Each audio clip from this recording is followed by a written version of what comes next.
Hello there. Today, I will be discussing about the Great Invocation Mantram in time for the celebration of the World Invocation Day. We will be continuing on from the basic concepts we studied in the last video. The difference between seed thoughts, mantras, and affirmations is used in meditation.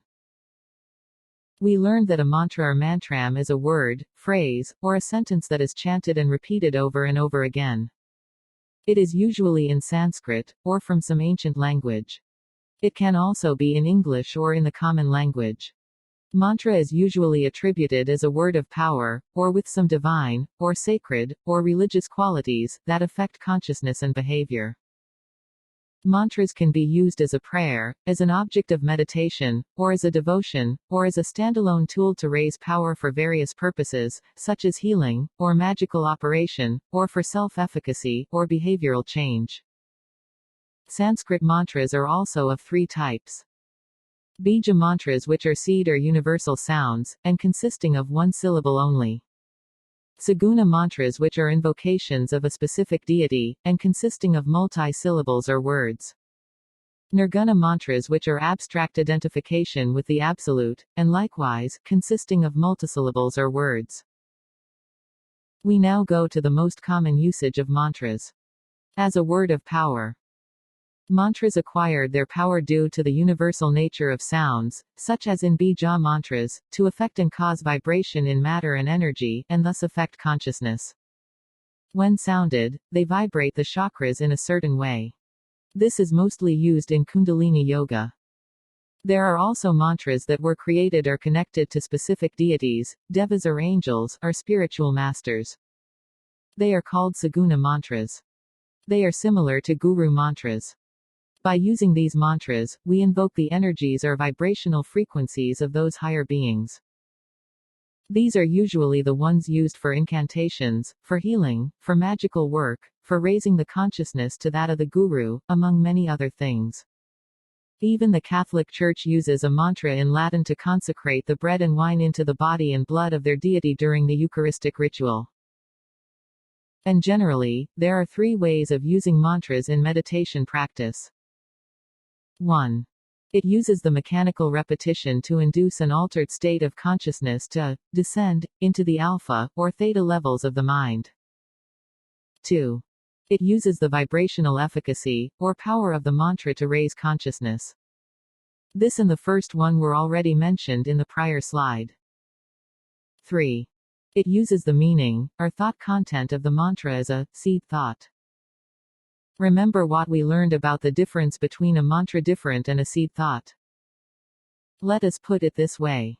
If I'm a native speaker of Sanskrit, or Hindi, or any language from which a mantra was written, then both are one and the same. The only difference is its usage. It can be used as a mantra for continuous repetition, or as a seed thought in order to meditate on its deeper meaning. But it becomes problematic when the one who is meditating on it is not a speaker of that language. For example, English speakers may have a hard time internalizing the meaning of a Sanskrit mantra, especially if it is composed of multiple words, phrases, or sentences. This time we will study the effects of mantras on the human esoteric anatomy, which includes our subtle bodies and chakras. Remember how we studies in it our prior short videos. When a native speaker of Sanskrit or its modern variants is repeating an ordinary mantram with a deep understanding of its meaning, it will surely have a positively affect and vibrate the three lower bodies and can even raise the consciousness to the higher self, especially if the mantra is designed for that purpose. However, repeating an ordinary Sanskrit mantram mechanically, over and over again, without any thought or understanding of its deeper meaning, will only tend to affect the physical brain, vibrates the etheric or energy body, and aspects astral or emotional body if it is recited with devotion. It can't possibly affect the mental body because there is no meaning attached to it. The Great Invocation Mantram appears to be the solution as it let non-Sanskrit people have the opportunity to use a potent mantra that is spoken in English. It is an ancient mantram from an ancient language older than Sanskrit. It was translated into English for the first time, and released into the world by the Tibetan master and Alice Bailey in 1945. As an ancient mantram, reciting it standalone, is a power word just like any other Sanskrit mantram. It retained its power because the present form was uttered by a great being whom we call the world teacher. Christians call them the Christ. Buddhists call them the Bodhisattva. The Great Invocation was translated into English by an ascended master, with the intention for use by modern people as a preparation for the coming of the Aquarian age. Okay, now, how can it be potent if it is just an English translation of an ancient prayer from an extinct language prior to Sanskrit? Before we go into the deeper aspects of the Great Invocation (TGI), let us explore the basic principles first. For example, the Lord's Prayer, used by Christians and taught by Jesus himself, was originally not in English.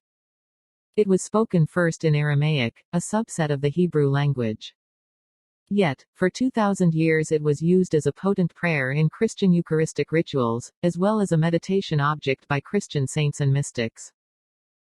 So, what esoteric principle is behind? There are two. 1. It could be more powerful if it is being recited in the original language, but because it is in English, there can an understanding in the mind can penetrate into its deeper meaning, and therefore one can attune to the soul behind the words and hack into its original energy signature. 2. It is a form of Saguna mantra or a guru mantra given by a highly elevated and divine being, the world teacher. Aside from the Lord's Prayer, other English translations from Sanskrit mantras, such as the Gayatri, retain some of its potency. This is because of the ability of the mind to penetrate into its meaning and reach the soul behind its words. Other mantras that were translated to English and are being using in esoteric meditation are still potent, like the Soul Mantram, the Mantra of Unification, Affirmation of the Self, Affirmation of Love, I am that I am, which came from the Sanskrit Soham, and many others. We will further elaborate on this using the human esoteric anatomy. Even if we are not using Sanskrit, and we are not vibrating a mantram in its original sound and rhythm, the use of the mind to penetrate into its meaning will enable it to contact the soul behind the words. This will enable the meditator to attune to its archetype and the energy signature of its creator, or the deity or guru being invoked. Once the mental body is energized, the energy will trickle down to the astral and etheric physical bodies, following the Hermetic law of, as above, so below. Energy also flows down to the lower from a higher source. Now, for the second esoteric principle involved. Saguna mantras are intended to invoke a specific deity. They are similar to guru mantras and they are multi-syllables, multi-words, phrases or sentences. It was said by the Tibetan master that the world teacher Christ, as Christians call him, were only permitted to use this ancient mantram by the Planetary logos and released it to humanity in 1945. That was after he decided to reappear again to the world in the near future. The Tibetan further revealed that this mantram is particularly and essentially Christ's own mantram, and its sound has gone forth to the entire world through the medium of his enunciation of it and through its use by the spiritual hierarchy. John Burgess also affirmed that the Great Invocation is Sirian in origin, or from the star system Sirius, because the Christ is the first human being from Earth to have attained an initiation from Sirius. By the way, in you are interested, John Burgess wrote a fascinating book entitled, Sacred Vessel of the Mysteries, The Great Invocation, Word of Power, Gift of Love, that explored the deeper secrets of the TGI using his skills in esoteric numerology. His work is an exciting and engaging journey about the origins, esoteric significance, and purpose of TGI. Aside from that, the reader will get an overview of the entire ageless wisdom teachings contained in the works of the Tibetan master and Alice Bailey, as well as other aspects of the mystery teachings around the world. Like for example, in Burgess' book. While the Great Invocation is not in the form of its original language, he discovered hidden numerological patterns in its wordings that suggest that it was carefully translated into English by the Tibetan master and Alice Bailey to retain its esoteric rhythm and potency when used by modern people using the English language.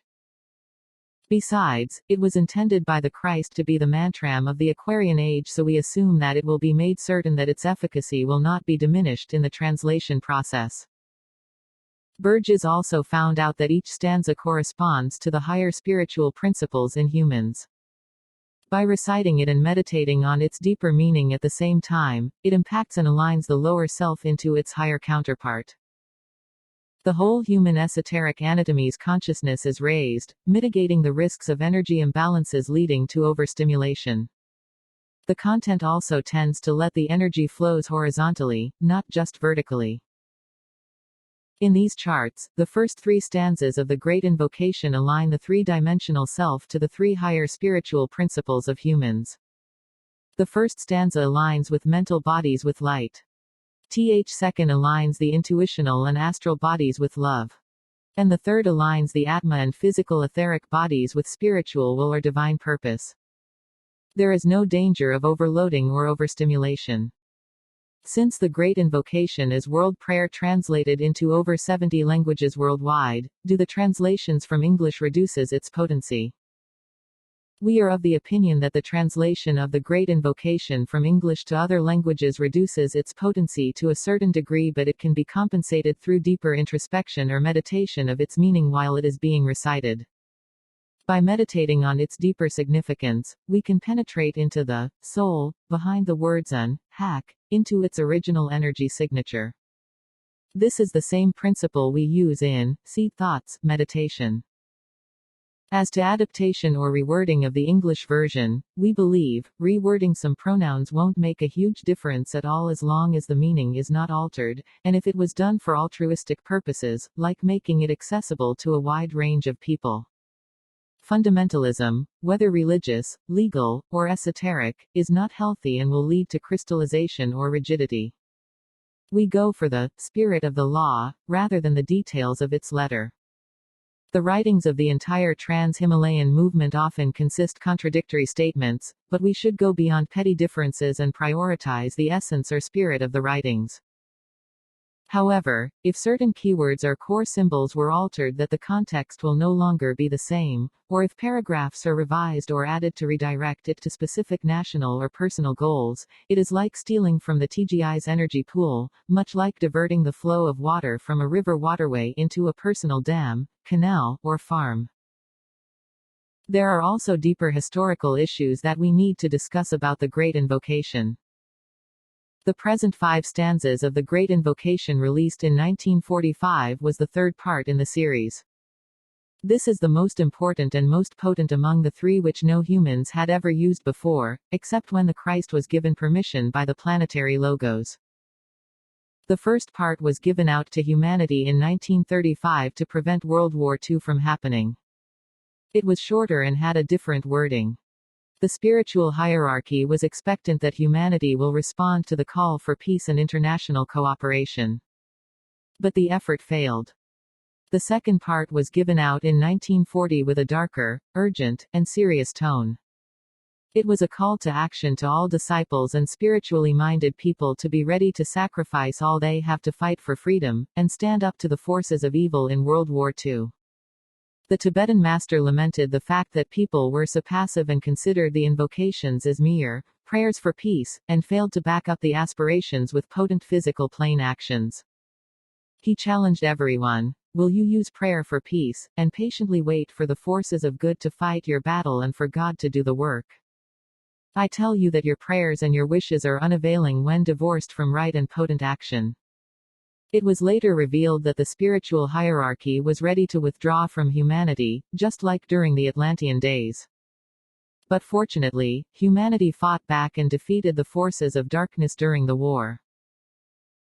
From the story of the Great Invocation, we gain deep insights on how the spiritual hierarchy and the divine plan operates in humanity.